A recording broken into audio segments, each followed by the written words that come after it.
Mahigit isang siglo na tayong nabibighani sa Mars. Inimagine natin ang isang civilization, humukay ng mga kanal sa surface ng planetang ito.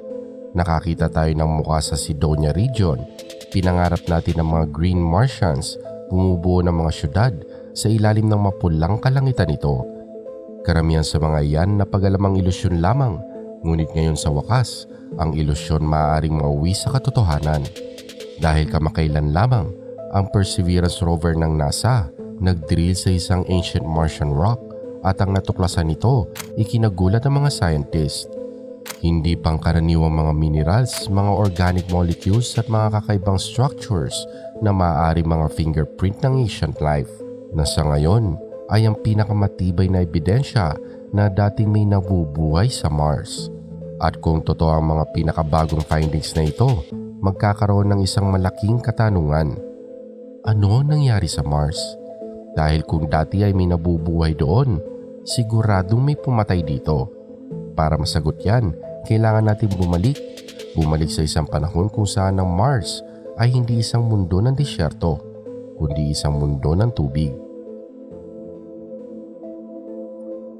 Sa ngayon ang Mars ay isang frozen desert, temperaturang bumababa ng hanggang -80 degrees, dust storms sa surface.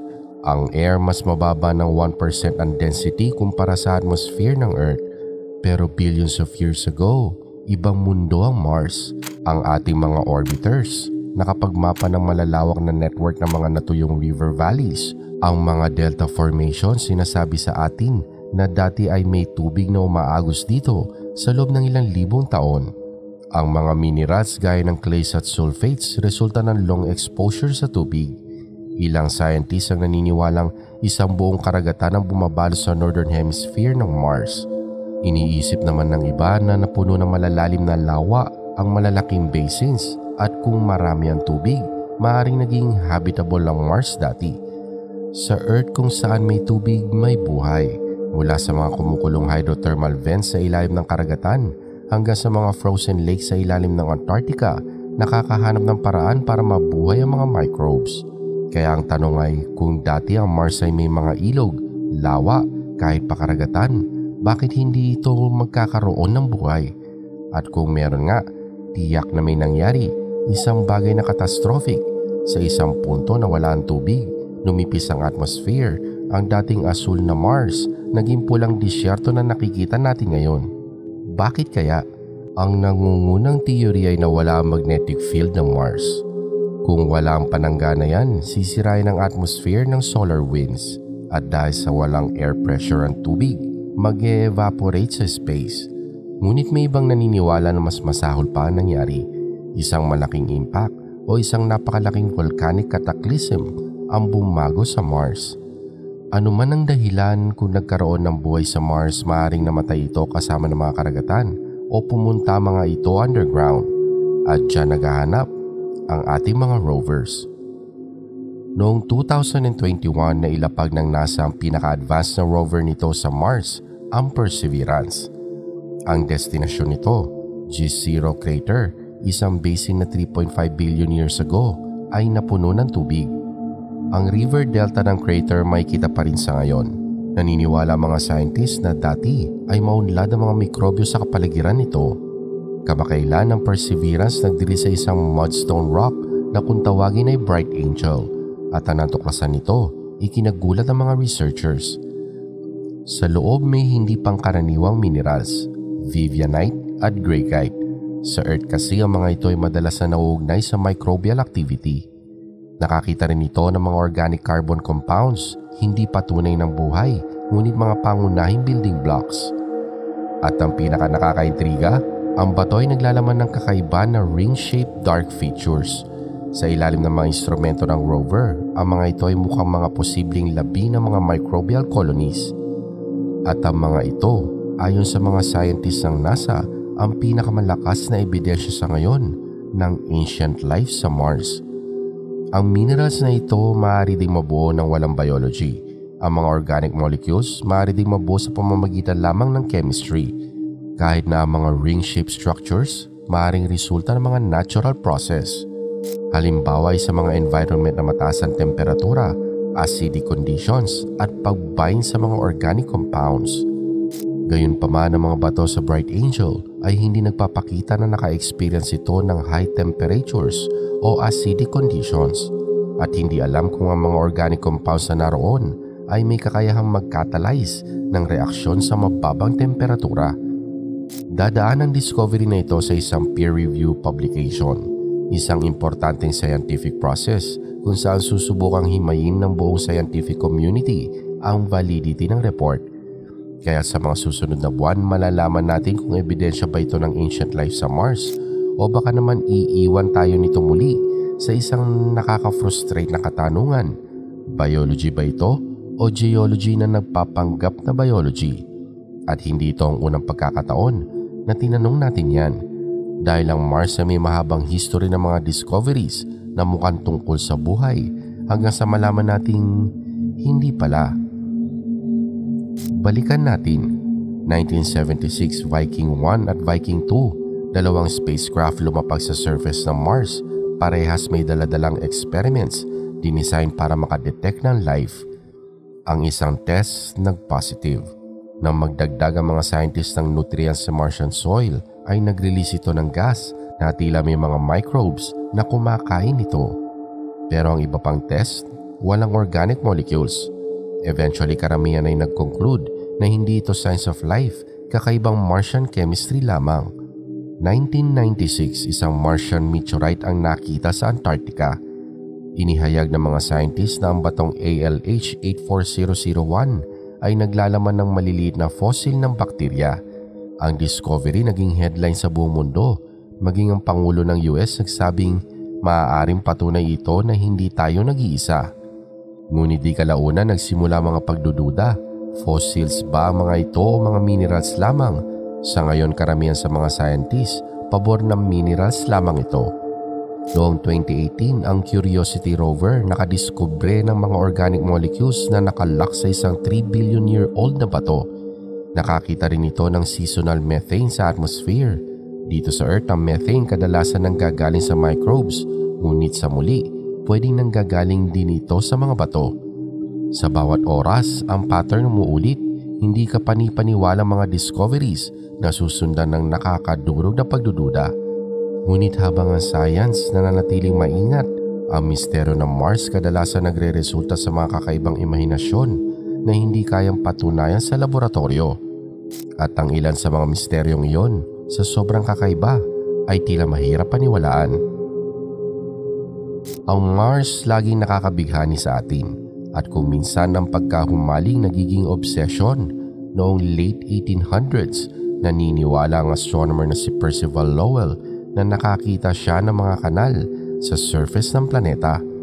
Para sa kanya patunay ito ng intelligent life, iminungkahi pa niya na itinayo ito ng mga Martians upang maghatid ng tubig sa iba't ibang rehiyon ng planeta. Di kalaunan pinatunayan ng mga mas bagong telescopes na ang mga canals ay isa lamang optical illusion. Ngunit ang idea ng isang Martian civilization hindi natigil, naging inspirasyon pa ng mga kwento tulad ng War of the Worlds. Tapos pumasok ang Face on Mars. 1976 ang malitratuhan ng Viking orbiter ng NASA ang isang mesa na parang mukha ng tao. Sumabog ang mga pahayagan. Ang mga conspiracy theories sinabing ancient ruins ito, binuo ng isang ancient race. Pagkalipas ng ilang taon sa mga higher resolution images, may kitang ang muka ay walang iba kundi mabatong burol lamang. Ngunit para sa marami, buhay pa rin ang ideya ng Martian ruins. Tapos nariyan ang misteryo ng methane. Nakadetect ng methane sa atmosphere ng Mars. Sa Earth ang karamihan ng methane pinoproduce sa microbes, pero inconsistent ang methane sa Mars. Minsan meron, minsan wala. Hindi alam kung bakit. At finally, ang pinakamalaking misteryo, anong nangyari sa Mars? Dati may tubig, may atmosphere, maaaring may buhay, tapos biglang nawala lahat.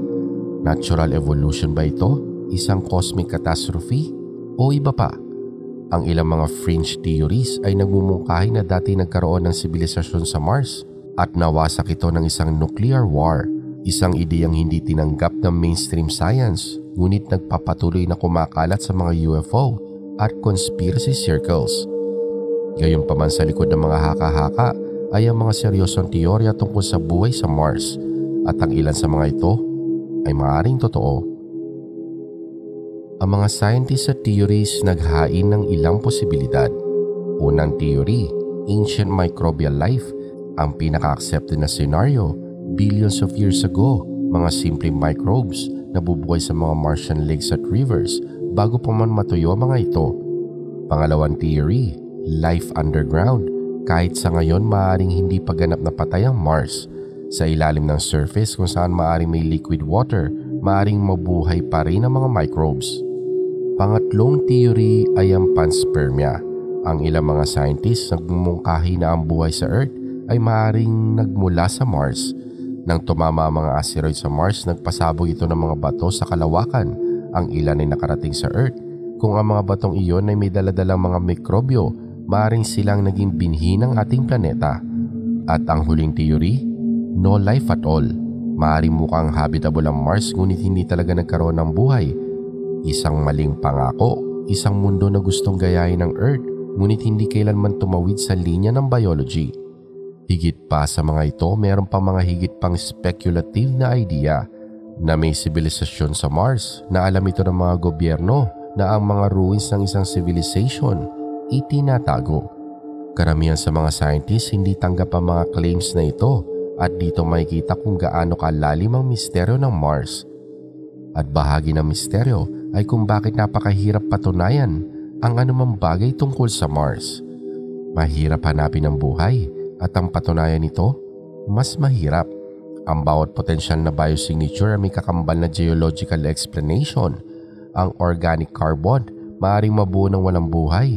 Methane ay maaaring magmula sa mga bato, kahit na mga structures na para mga fossil ay maaaring natural na nabuo. Dahilan kung bakit gusto magdala pabalik ng sample sa Earth ang mga scientist.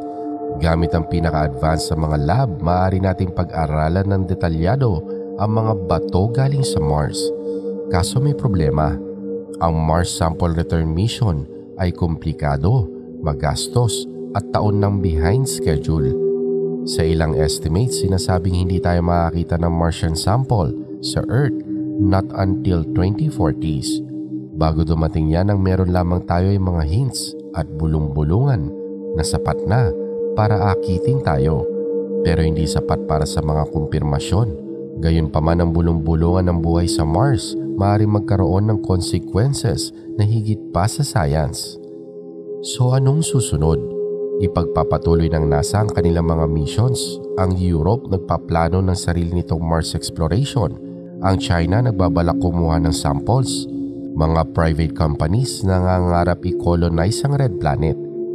Kung makukumpirma natin ang buhay sa Mars, ancient man o microbial, magiging patunay ito na ang biology hindi natatangi sa Earth, na ang buhay ay maaari lumitaw sa maraming mundo. At kung ito ay nangyari ng 2 beses sa loob ng isang solar system, dapat ay kalat ito saan mang dako ng universe. Ang ganitong klaseng discovery maaaring baguhin ang hubog ng philosophy, religion at pakiramdam natin sa kung anong lugar natin sa universe. Ngunit may isa pang posibilidad, isa na maaaring bumasag sa lahat ng mga katanungang ito. Paano kung ang Earth ay hindi ang unang tahanan ng buhay? Alam natin na sa malalaking impact sa mga meteorites, kaya mag-travel sa pagitan ng Mars at Earth at ilan sa mga batong iyan naglalaman ng organic molecules. Kaya't paano kung ang buhay nagsimula muna sa Mars tapos naglakbay papunta dito? Ibig sabihin ang origin ng buhay sa Earth ay hindi Earth, kundi Mars. Ibig sabihin ng mga Martians ay tayo. Mula sa mga ancient myths ng mga kanal, hanggang sa mga Viking landers, hanggang sa paghuhukay sa alikabok ng Perseverance, ang kwento ng Mars ay palaging umiikot pabalik sa parehong tanong. Are we alone? Maaring hindi patunay ang bagong discovery na ito, ngunit ito ang pinakamalinaw na bulong na narinig natin mula sa ating kapitbahay na planeta. Bulong ng isang mundong dati ay may buhay, at kung unang nagsimula ang buhay sa Mars, marahil ang Earth ay ang alien world. Huwag kalimutang mag-like at mag-subscribe sa Random Pinas.